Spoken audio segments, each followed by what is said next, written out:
Hey, yo, what's up? It's your boy, sir, of the 2020 Podcast, LLC. Please say the LLC. And before you listen to this episode, I just got to let you know, I need you to stop what you're doing. Go to blkrenaissance.com, and I need you to shop for the culture. That's right. Anytime you use the promo code LLC20 at Black Renaissance Clothing's website, you will get 20% off your order. Off rip, no questions asked. So do me a favor and do it for the culture. Peace. Hey y'all, it's your girl Sade with Black on Black Rhymes. Step to the mic. Mic check. People always ask me where I get my confidence from, and I get it from inside. It's an inside thing, y'all. And when it comes to beautiful skin, I rock with Blendia by India, where her motto is, be confident in your skin. She has a variety of naturally made soaps to keep you smelling good, hair products for long, luscious, healthy hair, and even beard products for men. You know, we got to keep those struggle beards away. So visit BlendiaByIndia.com and use promo 2020skin to get 10% off your order. Thank you, Blendia by India, for being a sponsor of the 2020 Podcast, LLC. Please say the LLC. Hey, this is Butter So Fly of Powerlines Poetry, here to let you know anytime I feel good, I have to look good, so you have to listen to me. Make sure you go to gurudesigns.com, use a 3 instead of an E. The website is great, so you can get something for yourself, and then she makes custom clothes for men too. And guess what? I got a promo code for you. Use 20/20 and it'll get you 15% off of any order $25 or more. You can't beat that. Go to gurudesigns.com. The self-destruct sequence has been activated. Repeat, the self-destruct sequence has been activated. This sequence may not be aborted. All employees proceed to the emergency car at the bottom platform. Okay, we lit it just like a fuse, so no need to pick and choose. Welcome to 2020, where we do more than interviews. The hottest be coming through, jumping knowledge on all of you. Get a bigger the front of you with the truth that they offer you. Yeah, hands up, we doing it for the culture. To give artists and businesses more exposure. Keeping it real and stay silent just like a boulder. It's about to go all the way down, can't get no lower. Chasing my dreams, know that they get no slower. But if I stay running, I promise they getting closer. Moreover, success my older. And if you're sleeping on me, I'm waking them up like Folgers. I told you, coming from the land with the tide roll. Well, we'll be on a whole different vibe though. We like to ride slow and keep our windows tinted so you really can see us like Stevie Wonder waking up with his eyes closed. Yeah, got the kind of flow that rock the boat. On my 16s of pounds of dough. And if you figure you can hang with me on the mic, then grab some rope. Matter of fact, better grab some hope. While you at it, we keep it live, it's time to tune in. Turn up the sound on what you're using. It goes so hard, I think it's bruising. The show is 2020, no need to zoom in. Yeah.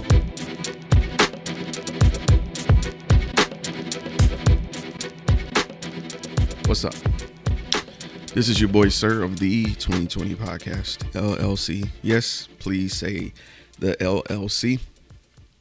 And today is a very special day. It is the second anniversary of 2020 becoming an LLC, a limited liability company.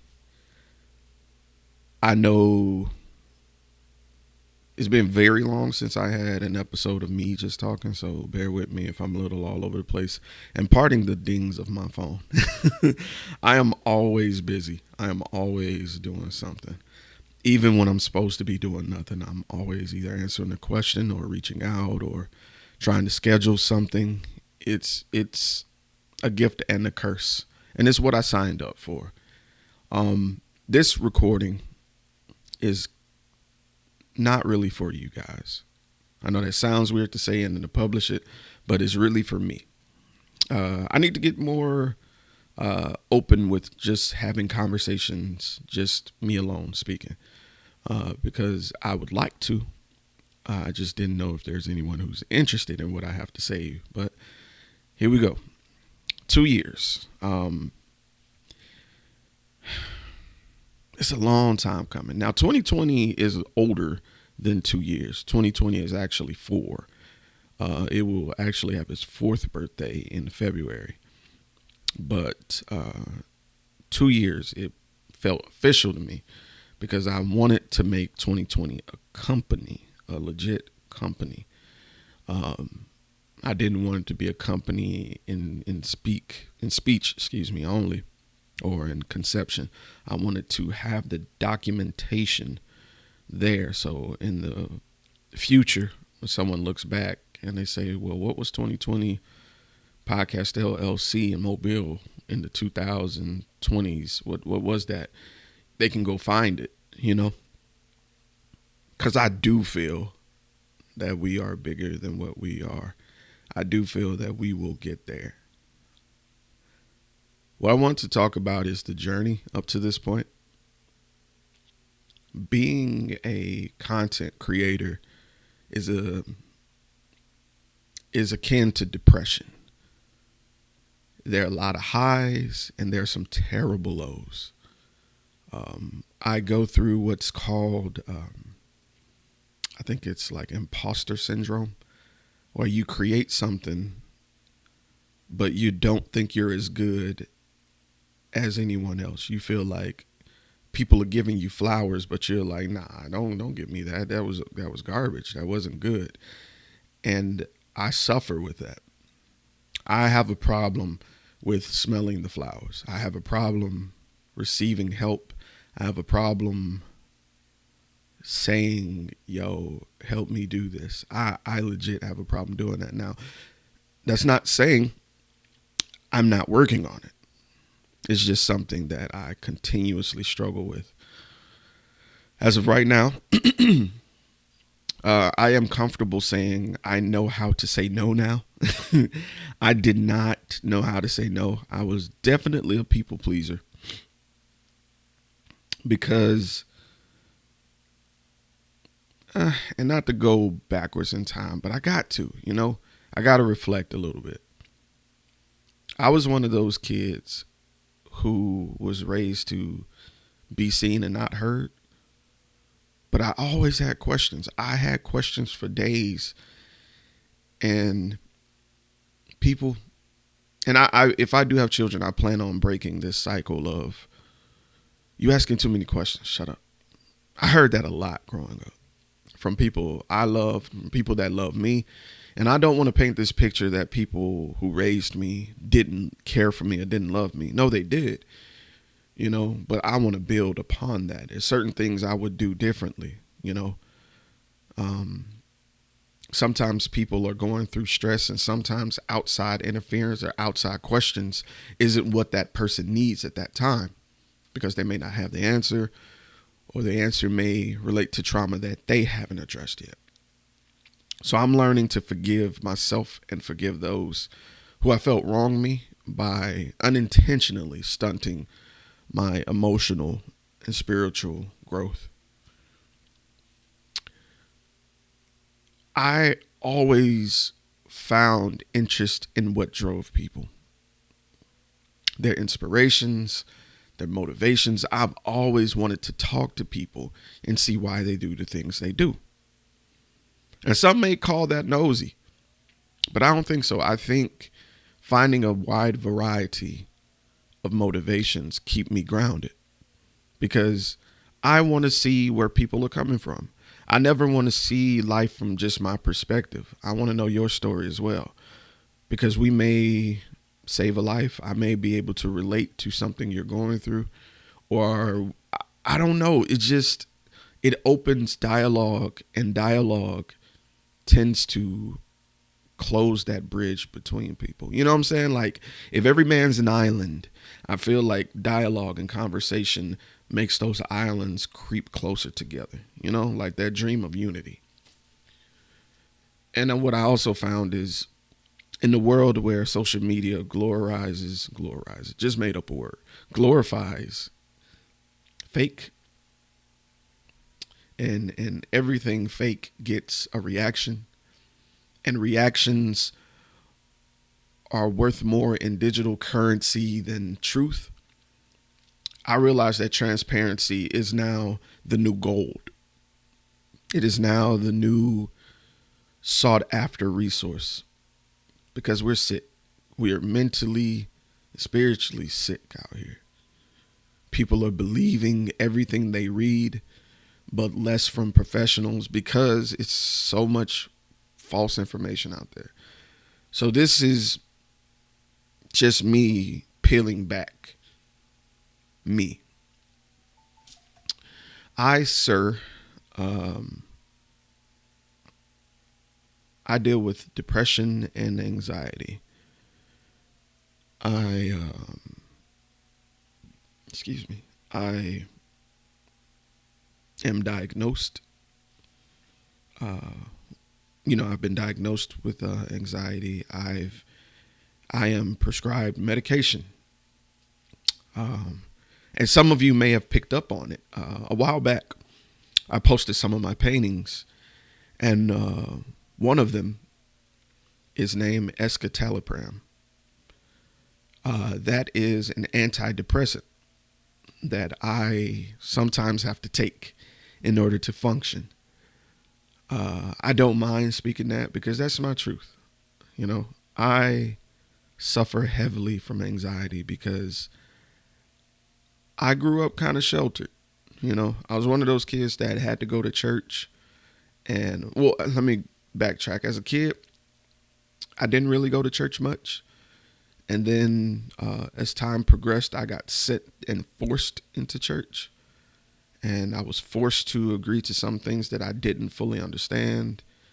If you're old, you probably understand what I mean. And a lot of my peers rejected it and were seen as outsiders, as rebels, as people who just didn't want to be in the church. And I never understood it as a kid because I'm like, man, this is what we're supposed to do. We're supposed to go to church. This is how you don't go to hell.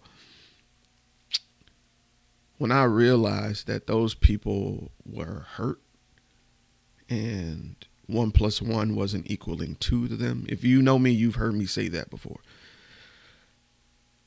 I started to question. And when I began to question, some people had some great answers and certain people didn't have as good answers. And some people told me to not ask questions anymore, or that's not possible. And my problem with that was I wouldn't ask questions about a particular thing if it hadn't happened or I hadn't witnessed it. And I'll leave that at that. So from there, I knew there was more to life than what was, presented to me through the church.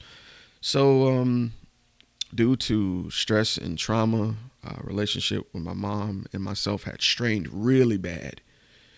I decided to go away for college. I wanted to stay in state, but far enough where someone couldn't control me. So I went to Alabama A&M University, go Bulldogs. And long story short, I found a lot of the answers I was looking for. I found other ways of thinking, other ways of maneuvering. I grew. The growth I should have got as a teenager, I got in my 20s in college. And that is problematic because I was very green. And people knew that and exploited me for that. But I was blessed to have good people around me who sought after the best for me. And some people I burned, and some people I hurt, some people I betrayed, some people left, some people stayed. I didn't mean for that to rhyme, I swear to God. It's so much shit I got into that I shouldn't have, simply because I hadn't grown. I was so sheltered before that I just lashed out and did what I wanted to do or what I thought I wanted to do. And it all came crumbling down in the form of anxiety. I was in my 20s. I think I was like 23 or 24, and I had dropped out of college by then, and I was just working, and I was just like, what am I doing? I feel like I'm just existing. And so the depression became worse and worse. I gained a bunch of weight. I was working a dead-end job at DirecTV. The money was great, but my soul was dead. I developed a sex addiction where I was volunteering myself to women who didn't care about me, were just using me. I didn't care. I just wanted to feel wanted. I got into drugs. I was robbed several times. I had been to jail. I lost my first love. She had an abortion because I forced her to. Yeah, because I told her I didn't want her. I took in all the parts of having sex with her, but I made her have an abortion. Yeah. And that's something I hadn't spoke out loud in years. For the longest, I told myself that it was someone else's, or nah, it couldn't be me and all this stuff, but nah, it was me. It was me. And that was one of the worst traumas I ever experienced because, one, this woman at the time I loved. We were living together. I loved her from the tip of her head to the bottom of her feet. I loved her entirety. And we were the worst for each other. I know that may not make sense to some of you. And some of you, it may make perfect sense. But I love that woman because she encouraged me to be me. And she loved me unconditionally, but we betrayed each other left and right because we weren't in the right time for each other. We're good now. Her and I reconnected over some years, and we're good friends. We're very good friends, but I still bear that sin, that little 2% of me I'm working on forgiving because I was afraid I was going to create a me, and I didn't want to create a me in that state because I would have resented my child. I would have. So, going forward, I got a escapism story where video games became my only solace, my only escape. I was up to almost 400 pounds, and video games were the way I was escaping the reality of not being happy. And then one day, I was talking to my good friend Banks, my very good friend from Florida. We met over Xbox, but we stay in contact. We had each other's phone numbers. We would talk regularly, you know what I'm saying, outside the game and all this shit, and which is so weird. Video games is like a haven of these people who just want to get away. And I found my tribe, and people came and went. But me and this guy, Deron Banks, I love you, brother. We stayed in contact, and I told him what I wanted to do with podcasting, and he told me to do it. And my best friend Wyatt told me to do it. But I never really acted on it. And then one day, my mom called me and was like, I want you to come home. Now, I had been away from home for 12 years. I wasn't going to go back because I didn't want to go home and be a failure and face everyone and be like, yo, this is me without a degree. This is me 200 pounds heavier. I failed. I didn't want to present myself to the family as that. So, Deron called me one morning out of nowhere. And I was asleep. And he left me a message. And Deron was in tears. He said, and I'll never forget this. He was like, bro, I love you. And I know this sounds weird, but you got to go home. He said, God came to me in a dream and told me to tell you, you need to go home or you're going to die.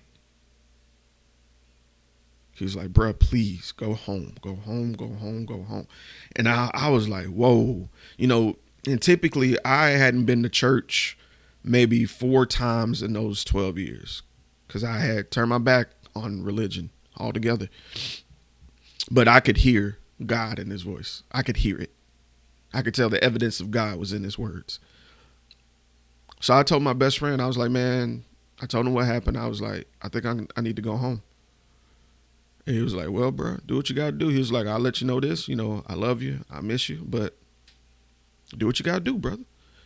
Now, let me tell you about my best friend, Wyatt. Wyatt is the polar opposite of me. But I think that's why we get along so well. I grew up not understanding the dynamic of a father in the household.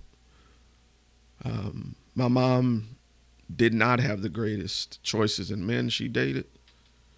I've witnessed men beat my mom, and I was confused. And one guy, I never forget his name, and fuck him because his name was Lee Anthony. I seen him beat my mom, and to prove a point, she was like, I don't love you. I don't like you. I'll never forget this. And he walked in the room with me and my brother, and he was like, let me show you something. He talked to my brother. He was like, Pete, do you like me?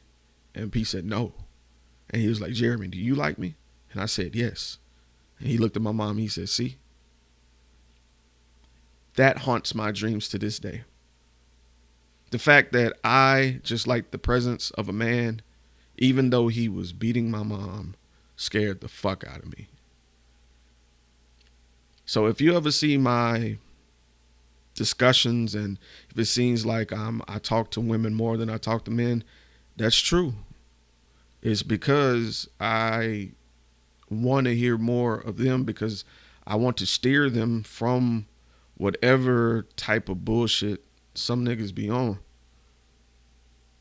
Because I was this close to being just like him. But back to my best friend, Wyatt. Wyatt had his father in his home. He had his mom. He had his brothers and sisters. And I'm abrasive to all forms of physical touch. It just wasn't me, because my mom, I used to be under my mom. We were inseparable at one point. I adore my mom, but stress of studying and being a single parent and work caused my mom to be verbally, mentally, and physically abusive. And so, just like all men do, I compartmentalized it. I held it within, and I just went forward, broken, looking for gratification or this mother figure in other people that was never there. And to hide how I was feeling, I would always lie. So I developed this lie addiction. I would just lie for no reason, just because I didn't want anybody to know how I felt or what was going on in my head. I would just lie, just flat out lie. And I did it so often that people stopped even asking me stuff. Even my mom didn't catch on that the reason I was lying so much was because I was unhappy because some of the things she was doing. It was like this cycle. I'd get a whooping. She'd ask me why I did something. I'd lie, and she'd be like, I'm whooping you because you lie so damn much. Like, not knowing that she was part of the reason, bruh, you know? And then, don't get me wrong, this is not here to place blame on anybody. This is just me documenting what I go through or went through or am going through. Depending on when you listen to this, if I'm still here one day or if I'm gone, you know. Because, you know, once you leave your digital print, that's it. But I saw my best friend and I met his dad. He shook my hand and he gave me a hug. And I was like, shouldn't no man be hugging a man? Because unfortunately, I grew up in a homophobic church. And all forms of intimacy between men, whether it be a hug, it's like side-eyed, you know, like that toxic masculinity was rampant. And seeing him hug and even kiss his kids on the forehead, I was like, that's gay. You know, don't do that to me. But over that course of years, almost 15 years, talking with his dad, I realized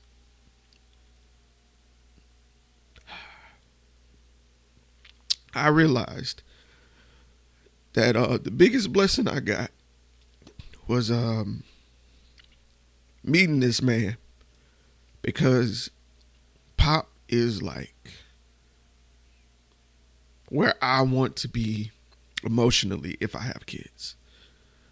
I want my kids to be able to talk to me and tell me the truth no matter what. That's one thing I always admired, is that my best friend can talk to his folks and tell them the truth, and he don't feel any reprimand about it. Don't get me wrong. He gets chewed out. But he didn't second guess going to his parents. And to this day, I I can't. I cannot. And I think Pop saw that. I think he still sees that.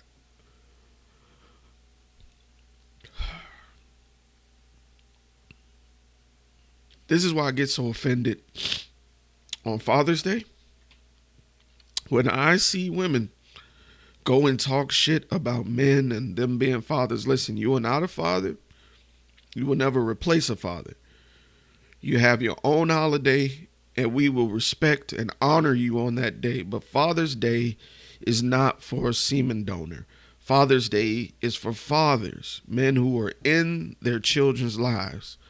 Okay? I would like to see the trend stop where Father's Day is clouded and bombarded with these people who have nothing to do with the celebration of positive black men who are in their children's lives, man. I would love to see that shit cease. So, this is where I started to learn what affirmations were. This is where I started to get that real positive, deep, beneath that surface level understanding and conversations between men that need to happen in milestone points in black men's life. And it can't come from everywhere. It's got to come from the right ones. So just sending any black man to talk to a black kid is not going to do it. They need that right person in that right moment who understands them, their background, and what they need to hear to move forward to the next level.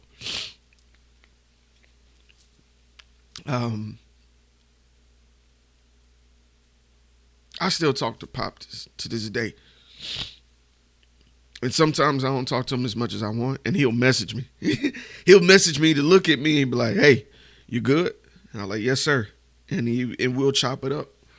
But anytime we are all in the same space, like Christmas 2019, I went back to home, and I call it home because whatever. But I went back to Huntsville because we got an Airbnb and everybody was there.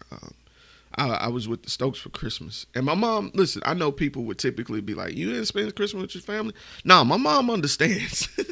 My mom knows I'm an Evans and I'm a Stokes as well. That's my family, you know.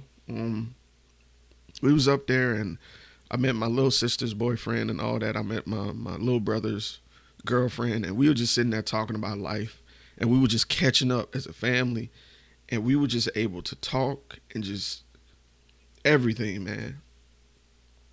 And I never forget, man, when I walked in the door, Pop seen me, man, and that man hugged me for so long, dog.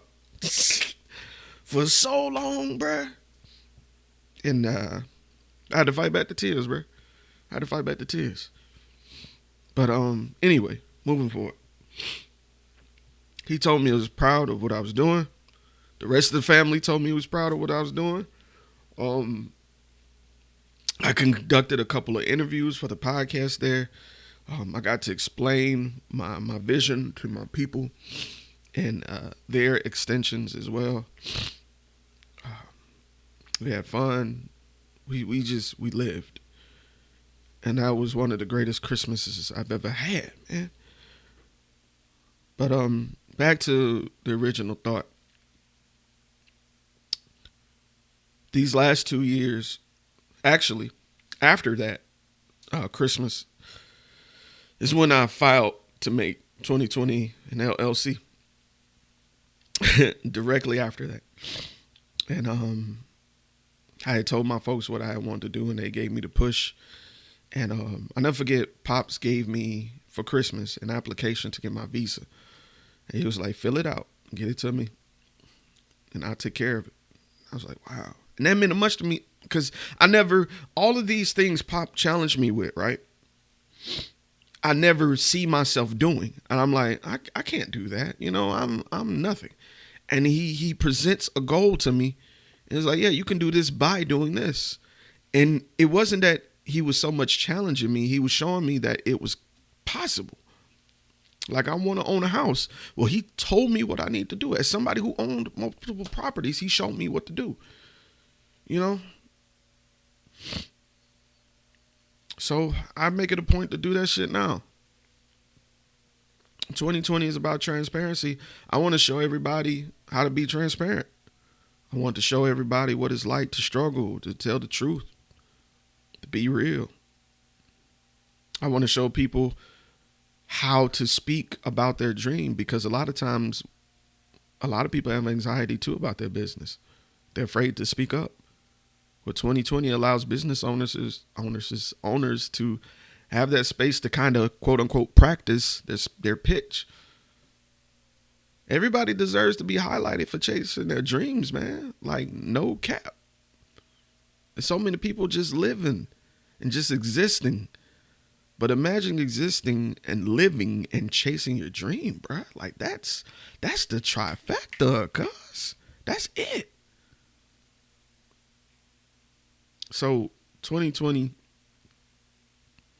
Podcast LLC has been my baby. It has been the best blessing / challenge that I've ever been tasked with. And I'll continue to carry this load with this amazing group of people I've come into contact with. Some people have left me. Some people I've lost. Some people I've unintentionally burned. But those who remain, man, I love you. And this city, this world, I plan on serving more. I plan on expanding. I plan on working on myself too, because I want to lose this. I have this thing where when I get played to the left about my podcast, I hold a grudge. When someone last minute cancels an interview, I hold a grudge. When someone says your little podcast, I hold a grudge. And I'm trying to work on that. Because they may not see it right now. They don't see the full picture I see. They just see somebody doing something that don't make sense to them. And I get it. I get it. But hear me now. 2020 will be on your screen. 2020 will be celebrated. 2020 will be that deal.